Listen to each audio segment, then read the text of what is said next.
ఫిబ్రవరి 19, 2023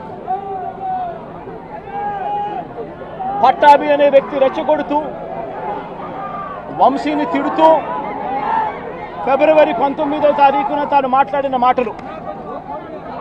ఫిబ్రవరి 19, 23 వాడో పిల్ల సైకో, నేనే గన్నవరం వెళ్తా, ఎవడేం పీకుతాడో చూస్తా, ఆ వంశీ సంగతి తేలుస్తా, నియోజకవర్గంలో నుంచి బయటికి విసిరేస్తా అంటూ గన్నవరం ఎమ్మెల్యే వల్లభనేని వంశీని రెచ్చగొట్టింది సాక్షాత్తు ఫిబ్రవరి 19వ తారీఖున ఇదే పట్టాభి అనే వ్యక్తి. ఇవాళకైనా వైఎస్ఆర్ కాంగ్రెస్ పార్టీ పునరాలోచన చేసుకోవాల్సిన అవసరం ఎంతైనా ఉంది. తెలుగు రాష్ట్రంలో పార్టీ నడుపుతా తెలుగు భాష మీద దాడి చేసేవాడిని ఇంకా ప్రోత్సహించడం నేను అమానుషంగానే భావిస్తున్నాను.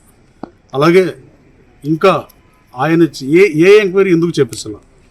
బ్రహ్మలింగయ్య చెరువు మీద ఎంక్వైరీ చేస్తానని ఆనాడు ప్రతిపక్ష నాయకుడిగా ఉన్న జగన్మోహన్ రెడ్డి గారు ముఖ్యమంత్రి అయినాక ఎందుకు మాట మార్చారని అడుగుతున్నాను. నేను జగన్మోహన్ రెడ్డి గారిని ఆయన పార్టీలో పనిచేసినప్పుడు కానీ తర్వాత కానీ ఇంకా ఇంకో విషయం చెప్పదలుచుకున్నా, సాక్షాత్తు జగన్మోహన్ రెడ్డి గారిని దూషించలేదా అని అడుగుతున్నాను. ఆ రోజు శాసనసభ్యుడిగా ఉన్నప్పుడు మిమ్మల్ని తిట్టిందే మీరు మర్చిపోయి మీ సతీమణి గురించి కూడా వ్యాఖ్యానించి తిహార్ జైలు ఆ జైలుకి వెళ్ళకుండా చూసుకోవాలని ఇట్లాంటి మాటలు మాట్లాడి అవన్నీ మర్చిపోయారా జగన్మోహన్ గారిని అడుగుతున్నాను. భూమి గుండ్రంగా ఉంటుంది.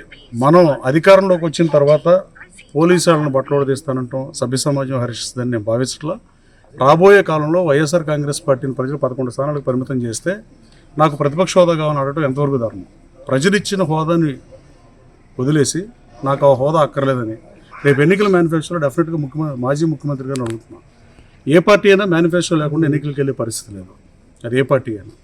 మీరు ఈసారి ఎన్నికల్లో 175 సీట్లు ఉంటే 175లో 10% 18 సీట్లు కానీ, అధికారానికి 89 సీట్లు కానీ, లేదు పునర్విభజన జరిగిన నియోజకవర్గాలు 225 సీట్లు పెరిగితే 23 సీట్లు కానీ ఇస్తేనే ప్రధాన ప్రతిపక్ష హోదా కానీ ముఖ్యమంత్రి పదవి కానీ వస్తేనే నేను రాజకీయాల్లో కొనసాగుతా, అసెంబ్లీకి వస్తానని మీరు తక్షణం మేనిఫెస్టో పెట్టాల్సిన అవసరం ఉంది.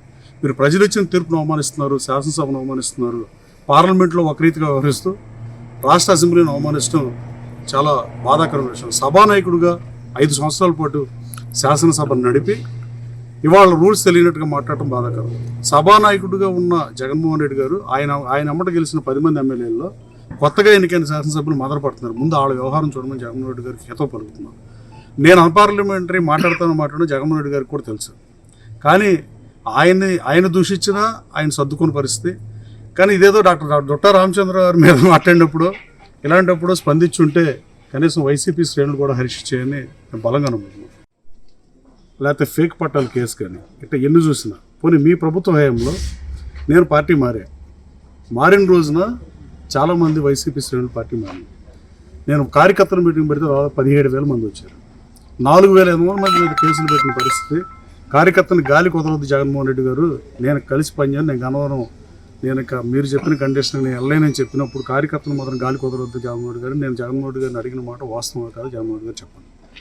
అది జిల్లా మంత్రులు చూస్తారని ఆయన చెప్పాడా? చెప్పలేదు. అలాగే గత ఎన్నికలకు ముందు నాతో పాటు పార్టీ మారి మీరు తీసుకున్నప్పుడు చంద్రబాబు నాయుడు గారు ప్రతిపక్ష హోదా తీసేద్దామని నేను కారణంతో తీసుకున్నానని నాకు మీరు చెప్పిన మాట వాస్తవం కాదు. అలా చెప్పి మీరు రాజీనామా చేయించకుండా అలాగే కంటిన్యూ చేసి మేము పార్టీ మారినప్పుడు నాతో పాటు మారిన కాసినాడ రంగబాబు గారు బ్యాంక్ ప్రెసిడెంట్గా గన్నవరం పిఎస్సిఎస్ అధ్యక్షుడిగా ఉండి పార్టీ పదవికి రాజీనామా చేసి పార్టీ మారిన మాట వాస్తవం కాదు. ఆయన మీద దాడి జరిగినప్పుడు ముఖ్యమంత్రిగా చట్టం దానిపైన చేసిందా? మీరు చేపించారా అని అడుగుతున్నాను ముఖ్యమంత్రి గారు. హాస్పిటల్లో 2 కాళ్ళు ఇరిగి హాస్పిటల్లో ఉంటే మీకు ఇంటెలిజెన్స్ బ్రీఫ్ ఇవ్వలేదా అని అడుగుతున్నాం ముఖ్యమంత్రి గారు నెక్స్ట్ డే మార్నింగ్. అలాగే తిప్పనగుంట చెందిన మాధవ శ్రీనివాస్ గారిది గోడౌన్ పడగొట్టినప్పుడు ప్రభుత్వం ఏం చేసింది?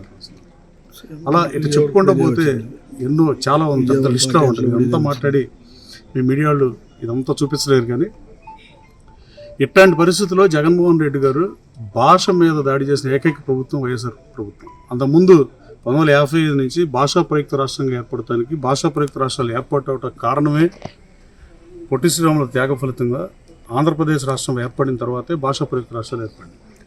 ఆ భాష మీద దాడి చేస్తుంది నిజం కాదా? పనికిమాలిన వాళ్ళకి మంత్రులు ఇచ్చి, ఆ బూతులు తిట్టే వాళ్ళందరికీ మంత్రులు ఇచ్చి, ఆ కొడాలి నాని ఇంకెవరైనా కానీ అలాంటి ఎమ్మెల్యేని ప్రోత్సహించిన మాట వాస్తవం కాదు.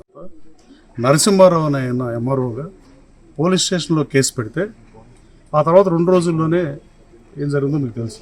అక్టోబర్ 2019 పార్టీ మారిన తర్వాత ఫేక్ పట్టాల కేసులో ఛార్జ్షీట్లో తీసేసిన పరిస్థితి. మళ్ళీ దానికోసం మేము ఫైట్ చేస్తా ఛార్జ్షీట్లో మళ్ళీ సుప్రీంకోర్టు కొత్త గైడ్లైన్స్ ప్రకారం ఛార్జ్షీట్ వేసినా మళ్ళీ రీఓపెన్ చేయొచ్చు అనే దాని మీద ఇంకా పోరాటం చేస్తున్న పరిస్థితి. ఫేక్ పట్టాలు ఎంఆర్ఓ సంతకాలు ఫోర్జరీ చేసిన మాట వాస్తవం కాదు. తర్వాత ఆ రోజున రామచంద్ర గారిని కానీ, జగన్మోహన్ రెడ్డి గారి కోసం పనిచేసిన డాక్టర్ గారిని కానీ తోలనాడినప్పుడు ఎప్పుడూ మాట్లాడిన జగన్మోహన్ రెడ్డి గారు ఆయన కోసం పోటీ చేసి సర్వశక్తులు ఒడ్డి ప్రయాసాలు కూర్చి నా మనుషుల్ని తిట్టినప్పుడు మాత్రం కామ్గా ఉండి ఇవాళ ఇట్లా మాట్లాడటం బాధాకరం కాదని నేను అడుగుతున్నాను.